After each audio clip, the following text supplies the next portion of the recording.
Hello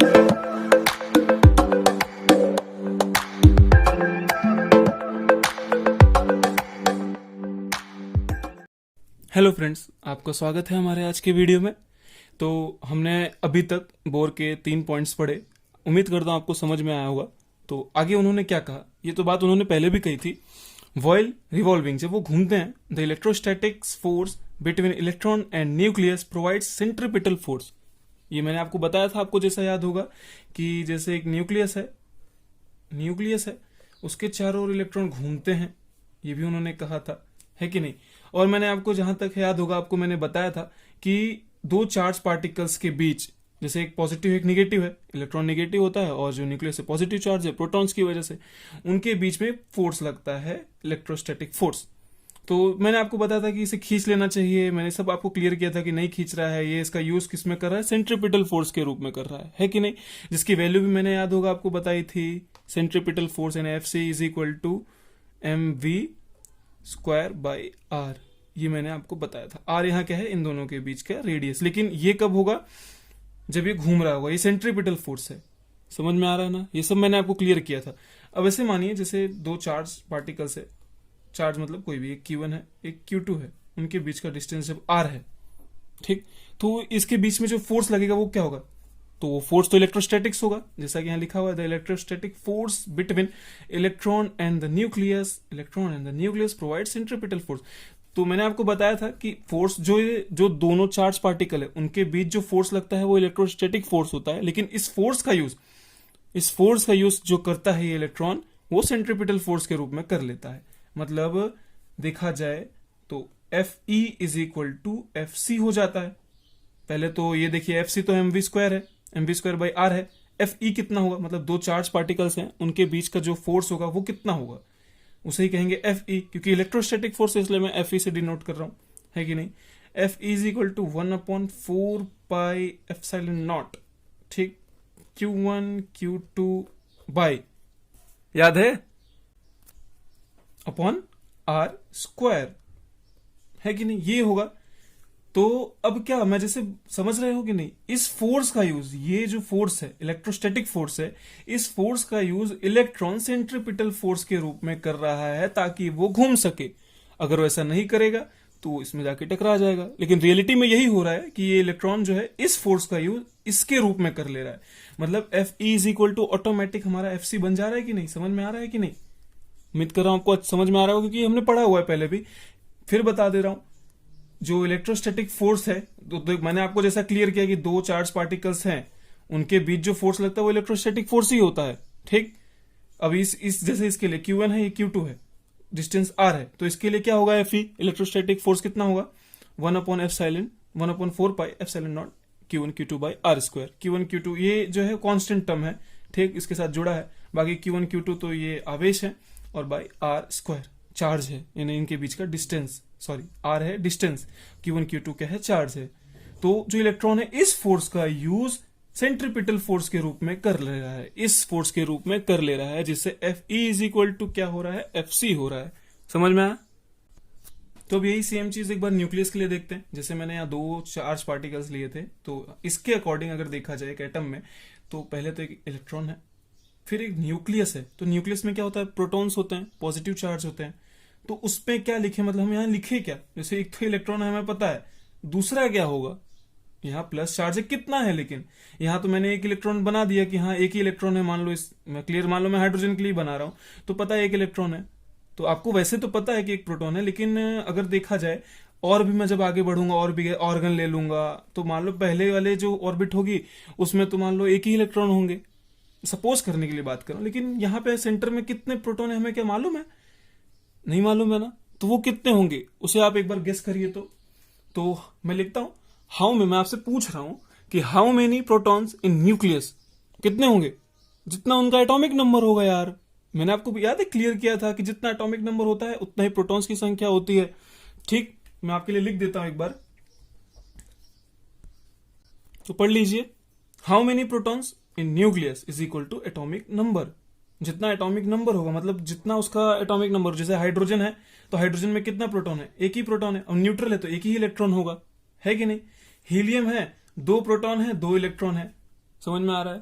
तो protons की कैसे निकालते हैं? जैसे जिसका एटॉमिक नंबर 2, जैसे हीलियम का एटॉमिक नंबर 2 है, इसका मतलब उसमें प्रोटॉन्स भी 2 हैं और इलेक्ट्रॉन्स भी 2 हैं। तो क्लियर हो रहा है ये सब? तो यहाँ पे क्लियर क्या लिखेंगे, मतलब न्यूक्लियस में कितना चार्ज है? जेड ई जितना। समझ में आ रहा है ना? जेड क्या है, समझ में आ रहा है कि how many protons in nucleus. तो प्रोटॉन्स कितने हैं? जितने उसका एटॉमिक नंबर है, तो जेड ले लिया और ई ले लिया। तो अभी फोर्स कितना होगा? तो हमें प्रोटॉन मालूम पड़ा ना, ये इंपॉर्टेंट था। हाँ, आपको उम्मीद कर रहा हूँ समझ में आया होगा। मैंने तो बोल दिया, लेकिन उम्मीद करता हूँ आपको अच्छा लगा होगा, समझ में आया होगा कि भाई सेंटर में प्रोटॉन से कैसे निकाला हमने, कि भाई जितने उसका एटॉमिक नंबर है, कोई भी एटॉमिक नंबर तो हमें गिवन होता है, या फिर हमें देखा जाए तो याद भी होना चाहिए, तो वो बाद में आएगा वैसे। लेकिन अगर मालूम करना है कि न्यूक्लियस में कितने प्रोटॉन है, तो भाई जितना उसका एटॉमिक नंबर है उतना ही उसमें प्रोटॉन्स है। तो अब वही सेम इनके लिए निकालते हैं। सेंट्रीपिटल फोर्स तो इधर भी लगेगा, इलेक्ट्रोस्टैटिक फोर्स का यूज ये इलेक्ट्रॉन कर रहा है, सेम सब कुछ वही। तो अब क्या होगा? एफ इज इक्वल टू क्या हो जाएगा? बताओ बताओ बताओ। 1/4πε0 यही रहेगा। ठीक, अभी क्या होगा? जेड ई स्क्वायर हो जाएगा अपॉन में आर स्क्वायर हो जाएगा। जेड ई स्क्वायर अपॉन में ये जेड ई स्क्वायर समझ में आना, Z E into E square by R square, ये हो गया इसका फोर्स। तो ऐसा हम किसी के लिए भी निकाल सकते हैं।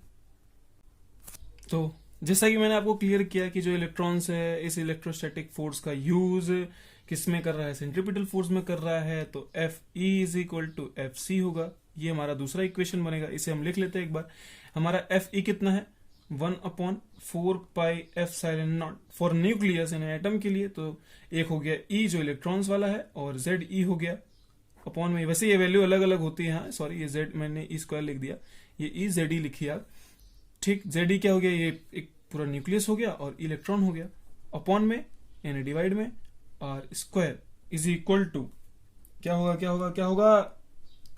M V square by R. ये हमारा दूसरा इक्वेशन, जितने अभी तक हमने पढ़े, इसे आप दूसरा इक्वेशन बना लो, क्योंकि आगे हमें क्या करना है ना, बहुत सारे न्यूमेरिकल सॉल्व करने हैं, बहुत ही सारे। तो आपको ये सब आना चाहिए। ठीक, तो आपको समझ में आया ना मैंने इक्वल टू में क्यों लिया? क्योंकि इलेक्ट्रॉन इस फोर्स का यूज इसके लिए कर रहा है, तो दोनों फोर्स इक्वल हो गए। समझ में आया ना? तो अभी तक मैंने आपको दो चीजें बता दी। M V R is equal to N H upon में 2 पाई, हमारा पहला इक्वेशन था, जैसा कि आपको याद होगा मैंने आपको नोट डाउन कराया था। तो आप इसे नोट करते रहिए, अभी न्यूमेरिकल समय करने हैं। समझ में आया ना? तो अब देखते हैं बोर ने अगला पॉइंट्स क्या कहा था, उसे देखते हैं। यहां उन्होंने क्या कहा है? पहली बात तो यहाँ उन्होंने मैक्सवेल को पहले उन्होंने कहा भाई मैक्सवेल जाए भाड़ में, मुझे नहीं पता उनकी बात की। रदरफोर्ड तो मैक्सवेल की वजह से फेल हुए थे ना, कि कोई भी चार्ज पार्टिकल अगर घूमेगा तो एनर्जी रिलीज करेगा तो अपनी एनर्जी खो देगा तो टकरा जाएगा न्यूक्लियस से और वो तबाह हो जाएगा अपना एटम। यहाँ इस पॉइंट में उन्होंने पहले ही क्लियर कर दिया कि while revolving in a particular orbit, उन्होंने कहा था अगर जब एक पर्टिकुलर ऑर्बिट में जब इलेक्ट्रॉन्स घूमेंगे of an electron neither gains energy nor lose energy, ना ही इलेक्ट्रॉन ना ही एनर्जी लेंगे और ना ही वो लूज करेंगे। यहाँ वो पहले ही क्लियर कर दे रहे हैं, बोल रहे भाई मैक्सवेल भैया जाओ तुम, हमें तुमसे फर्क नहीं पड़ता। लेकिन ये चीज उन्होंने क्लियर कर दी पहले ही। उन्होंने अपने जब उन्होंने मॉडल दिया उन्होंने पहले ही बता दिया कि एक पर्टिकुलर ऑर्बिट में जब इलेक्ट्रॉन घूमेंगे, पर्टिकुलर ऑर्बिट, हाँ ये समझ में आ रहा है ना, पर्टिकुलर ऑर्बिट की एक न्यूक्लियस है, उसके बाद अगर 1 मीटर की दूरी पे है, मतलब 1 मीटर बहुत ज्यादा हो गया मैं बता रहा हूं, जैसे अगर ये न्यूक्लियस है तो उसके बाद एक पर्टिकुलर डिस्टेंस का एक ऑर्बिट होगा, उसी में इलेक्ट्रॉन पाए जाएंगे। उस ऑर्बिट की जो एनर्जी होगी वो फिक्स रहेगी, उसी में इलेक्ट्रॉन मूव करेंगे। तो electron neither gain energy nor lose energy. तो उस जो ऑर्बिट है, उस पर्टिकुलर जो शेल है, उसमें ना ही इलेक्ट्रॉन एनर्जी लेंगे ना ही लूज करेंगे। जब नहीं लेंगे नहीं लूज करेंगे तो खाली घूमते रहेंगे, क्योंकि उस ऑर्बिट की एनर्जी इक्वल है, मतलब उस ऑर्बिट की एनर्जी सेम है। समझ में आ रहा है ना? तो समझ में आया होगा आपको। वेन पढ़ लीजिए एक बार, while revolving in a particular orbital on electron neither gains energy. यहाँ उन्होंने अपने मॉडल पहले ही बता दिया भाई कि मैक्सवेल आप फेल हो चुके हो। फेल नहीं, मतलब उनकी बात सही है, लेकिन मैं आपकी बात नहीं मानता। यहाँ ये चीज सही है। ठीक, अब वो चीज कैसे सही है? उन्होंने क्या कह दिया कि एनर्जी ऑफ ऑर्बिट यानी shell is fixed. Energy of an orbital या फिर सेल कह लीजिए इक्वल टू फिक्स्ड। उन्होंने ये कह दिया कि एनर्जी मतलब इलेक्ट्रॉन्स में नहीं है, उसके जो न्यूक्लियस है उसके आसपास जो शेल्स हैं उनकी एनर्जी फिक्स है, एक पर्टिकुलर एनर्जी में ही इलेक्ट्रॉन्स पाए जाएंगे। उन्होंने ऐसा कह दिया। कि ऑर्बिटल एनर्जी जो सेल्स है उनकी एनर्जी फिक्स है, जिसकी वजह से इलेक्ट्रॉन वहां घूमते रहेंगे तो उससे उन्हें कुछ फर्क नहीं पड़ता, वो ना ही इलेक्ट्रॉन्स में एनर्जी है ही नहीं, उन्होंने ऐसा कहा। इलेक्ट्रॉन्स को तो हम एनर्जी बाहर से अगर कोई एनर्जी देगा तो उसमें एनर्जी मिलेगी। ठीक, उन्होंने अलग अलग लेवल बना दिया ऑर्बिटल का। आपको शायद समझ में नहीं आ रहा होगा, इसे हम एकदम सीधे सीधे एग्जांपल से समझते हैं। यहां वो ये कहने की कोशिश कर रहे हैं कि इलेक्ट्रॉन्स में उतना इंडिपेंडेंस नहीं है इलेक्ट्रॉन्स कि वो किसी भी सेल में चले जाएं, कहीं पे भी चले जाएं ना। एक पर्टिकुलर शेल है जहां पे उन्हें रहना पड़ेगा। जब वो एनर्जी उनकी जब बढ़ जाएगी तो उससे अपर वाले शेल में चले जाएंगे, जब एनर्जी निकल जाएगी तो वो शेल्स में नीचे आ जाएंगे। मतलब शेल, जो शेल की एनर्जी उन्होंने डिफाइन की, इलेक्ट्रॉन्स की नहीं, अलग अलग एनर्जी की शेल्स हैं। मतलब जैसे आप समझिए, आप 6 क्लास में या फिर जो भी क्लास में, आप मान लो अभी तो 10th में, 10th का पेपर दिया आपने, 11th में है, ठीक, ये तो नहीं ना कि 10:30 में चले गए, एक पर्टिकुलर डिस्टेंस था ना, मतलब 10th के बाद 11th आया, ये तो नहीं था ना कि आप सीधे भाई 10:30 में आ गए ना, आप 10th के बाद 11th में गए। वैसे ही इलेक्ट्रॉन्स भी जब उनमें एनर्जी जाएगी, ठीक, मतलब जब हम बाहर से उसमें एनर्जी देंगे, वैसे इलेक्ट्रॉन्स में एनर्जी है नहीं। उन्होंने कहा कि शेल्स की एनर्जी है, अलग अलग शेल्स है। मान लो ये सेल्स की एनर्जी 90 जूल कुछ भी है, इसकी 100 जूल है, इसकी 110 है। मतलब फिर जब आप एक इलेक्ट्रॉन को एनर्जी देंगे, मान लो आपने 100 जितनी दी तो वो फुदक के यहां आ जाएगा, आपने 10 जितनी निकाल ली तो 90 में आ जाएगा वो इलेक्ट्रॉन। मतलब शेल, अलग अलग टाइप के जो सेल्स हैं उनकी एनर्जी उन्होंने फिक्स की। और एक बार उसे अच्छे से समझते हैं हम। जैसे मान लो दूसरा एग्जांपल एक लेते हैं। मान लो एक आप क्लास में बैठे हो, रिलेट करना है उसको एटम से। एक क्लास में बैठे हो तो आप रिलेट करना कि मैंने मान लो आपको बताया कि आगे की 2 बेंचेस मैंने मान लो फिक्स कर दी, ठीक। उसके बाद मैंने कहा कि 1 मीटर की डिस्टेंस पे अगली बेंचेस होगी। फिर मैंने कहा कि 2 मीटर की डिस्टेंस पे अगली बेंचेस फिक्स होगी। मैंने बोल दिया आपसे कि इस जो लाइन है, ये जो रो है, इसमें खाली 90 अप वाले बैठेंगे जिनके 90% से ज्यादा है। फिर मैंने इसमें कह दिया जिनके 80% वो बैठेंगे। फिर मैंने कह दिया जिसके 80 नहीं, मान लो 50 वाले हैं, वो बैठेंगे इधर, ठीक। अब मान लो आप हो, रिलेट करना, हाँ, आपके किसी सेम में, किसी सेमेस्टर में मान लो आपके 50% है, तो आपको इस वाले में बैठना पड़ेगा। रिलेट करना, ये नहीं कि आप कहीं पे भी बैठ जाओ, उन्होंने फिक्स कर दिया। समझ लो इससे, उन्होंने फिक्स कर दिया। मान लो इसकी एनर्जी 50 है और इलेक्ट्रॉन्स में 50 एनर्जी है, तो वो इधर आके बैठेगा। अगर 90 है तो एकदम इधर चला जाएगा। मतलब नंबर बदल भी सकते हैं, मैं आपको क्लियर कर रहा हूं। जैसे मान लो जो गधे बच्चे होते हैं उनको आगे बिठाया जाता है, तो मान लो जब 50 वाला इधर है या फिर जो भी है, आप समझ रहे हो ना, कि अगर आपके 80% है तो फिक्स है कि आप इधर ही बैठोगे। मतलब उसी प्रकार से जब जो इलेक्ट्रॉन्स हैं उनमें जो उनकी सेल्स है, मान लो सेल्स की एनर्जी 100 है या 80 है, तो उसी में इलेक्ट्रॉन जाएंगे अगर इलेक्ट्रॉन की एनर्जी भी 100 है। समझ में आ रहा है ना, इलेक्ट्रॉन्स की एनर्जी नहीं है, सेल्स की एनर्जी है, उसके अकॉर्डिंग इलेक्ट्रॉन्स जाएंगे। हम बाहर से एनर्जी देंगे इलेक्ट्रॉन्स को, तो अगर वो 80 हो गई, मान लो एक क्लियर समझ लो, जैसे मान लो इलेक्ट्रॉन्स पहले नॉर्मल एक इलेक्ट्रॉन था, उसकी एनर्जी 50 थी, वो इस सेल में था, हमने उसे बाहर से जब एनर्जी दी तो उसकी एनर्जी 90 हो गई, तो सीधा फुदुक की इधर आ जाएगा, ठीक। फिर जब उसमें से मान लो एनर्जी निकल गई तो वापस से मान लो 80 हो गई तो यहां आ जाएगा। ऐसे अलग अलग हो रहा है। मतलब आपने मेहनत की, आपके 90 नंबर आ गए, आप आगे बैठेंगे, उससे फिर आपने फिर अगले साल थोड़ा उल्लूपना कर दिया तो आप वापस पीछे आ जाओगे। तो ये चीज उन्होंने क्लियर की थी। समझ में आया होगा अब तो समझ में आया ना। या मतलब या तो मैं आपको, जैसे ये 1 मीटर का डिस्टेंस था, समझ लीजिए, जैसे या तो मैं आपको 90 पे ही बिठाऊंगा या तो मैं आपको 80 पे ही बिठाऊंगा, मैं आपको बीच में कहीं नहीं बिठाऊंगा। बीच में आप सोचोगे सर यहां बिठा दो ने, यहां बिठा दो ने, ना। बोर ने उसे फिक्स किया कि एक पर्टिकुलर डिस्टेंस पे ऑर्बिटल्स हैं, एक फिक्स्ड ऑर्बिटल है जहां इलेक्ट्रॉन पाए जाएंगे, ठीक। उन्होंने एनर्जी लेवल के हिसाब से डिवाइड किया कि अलग अलग जो सेल्स हैं उनकी एनर्जी अलग अलग है, ठीक, अलग अलग ऑर्बिटल्स के लिए। तो ऐसा नहीं है कि मतलब 50 है, आपके 50% है तो आप इसी में बैठेंगे। ये नहीं कि आपके 60 है तो आप सीधे 80 में बैठोगे ना। बीच में कुछ नहीं है, ऑप्शन ही नहीं है आपके पास। अगर किसी सेल की एनर्जी, सपोज करते कि न्यूक्लियस के बाद वाला सेल है उसकी एनर्जी 50 है, सपोज, ऐसा फिक्स नहीं है, तो और फिर उसके बाद 80 है, उसके बाद 90 है, तो अगर आपकी 60 है तो फिक्स नहीं, आप 80 में नहीं बैठ जाओगे, आपको नीचे ही रहना पड़ेगा। समझ में आ रहा है ना, वही बोर ने फिक्स किया। तो समझ में आया।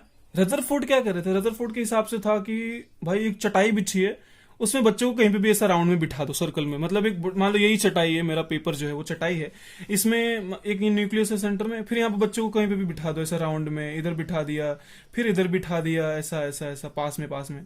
लेकिन ऐसा होता नहीं है, ठीक। बोर ने उसे क्लियरिटी दी कि अगर ये न्यूक्लियस है तो एक पर्टिकुलर डिस्टेंस होगा ऑर्बिटल्स का, वहां पे ही इलेक्ट्रॉन्स बैठेंगे, उसके बाद एक डिस्टेंस होगा पर्टिकुलर, वहां इलेक्ट्रॉन्स बैठेंगे, फिर एक डिस्टेंस होगा, वहां पे इलेक्ट्रॉन्स बैठेंगे। समझ में आ रहा है ना?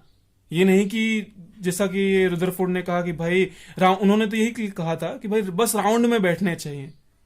ठीक, रदरफोर्ड ने उसे क्लियर किया कि एक पर्टिकुलर डिस्टेंस होगा, यहां से एक पर्टिकुलर डिस्टेंस होगा, ये आर है, वहां पे ही इलेक्ट्रॉन्स बैठेंगे, फिर एक पर्टिकुलर डिस्टेंस होगा, वहां पे ही इलेक्ट्रॉन बैठेंगे। मतलब ये डिस्टेंस है, एक पर्टिकुलर डिस्टेंस के बाद एक ऑर्बिटल है जिसकी एनर्जी फिक्स्ड है, उसी में इलेक्ट्रॉन पाए जाएंगे। उसके बाद जो एक ऑर्बिटल है उसकी एनर्जी फिक्स्ड है, उसी में इलेक्ट्रॉन घूमेंगे या मूव करेंगे। और उस पर्टिकुलर जब ऑर्बिटल में इलेक्ट्रॉन्स होंगे तो ना ही वो एनर्जी रिलीज करेंगे ना ही एनर्जी गेन करेंगे। हाँ, बाहर से जब हम उन्हें एनर्जी देंगे तो जब उस इलेक्ट्रॉन को एनर्जी देंगे तो उसकी एनर्जी बढ़ जाएगी, तो अब उसकी एनर्जी जिस भी ऑर्बिटल से रिलेट करेगी उसमें वो जाके बैठ जाएगा। मान लो, मैं आपको जस्ट सपोज कर रहा हूं कि मान लो इसकी एनर्जी 100 है, इसकी 80 है, इसकी 90 है, 90 नहीं, मान लो 60 है। ठीक, तो अब अगर जैसे यहां पे एक इलेक्ट्रॉन था, उसकी एनर्जी 100 थी, जब हमने क्या किया उसमें से एनर्जी निकाल ली, 60 कर दी, तो अपने आप इधर आ जाएगा। वैसे तो हाई ऑर्डर में होता है, मतलब यहाँ 100 है तो यहाँ 160 ले लेते हैं, यहाँ 150 ले लेते हैं, ऐसा। ये ऐसा आपको क्लियर समझ में आएगा कि हाई एनर्जी में जा रहा है। ठीक, तो मतलब जैसे इलेक्ट्रॉन्स यहाँ पे था तो उसकी एनर्जी मान लो 160 जूल थी, मैं आपको सपोज करने के लिए बोल रहा हूं। जब उसमें से हमने एनर्जी ले ली, एनर्जी कम हो गई, तो वो पीछे वाले सेल्स में आ जाएगा, है कि नहीं? मान लो अब 100 थी, यहाँ पे इलेक्ट्रॉन था, उसकी एनर्जी 100 थी, हमने उसे बहुत एनर्जी दी, बाहर से एनर्जी दी उसे, तो किसमें, और उसकी एनर्जी बढ़ के कितने हो गई, 150 हो गई, तो उसके बाद वाले शेल में आ जाएगा वो। फिर जब उसमें से एनर्जी निकल जाएगी तो इसमें आ जाएगा।